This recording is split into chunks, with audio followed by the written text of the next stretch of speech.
ايه يا مجدي؟ لامم حاجتك ورايح على فين؟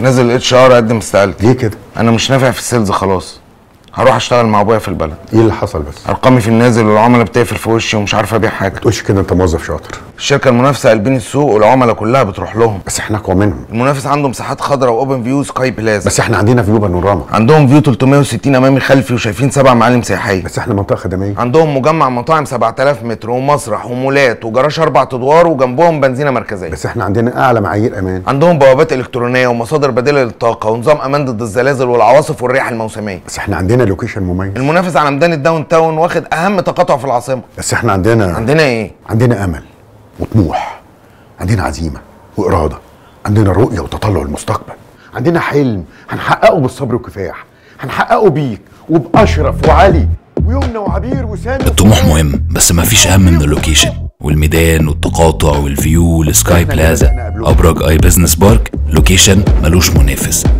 اسال KHL عن ارقام. عندنا امل كبير في ربنا وهنبيه ان شاء الله.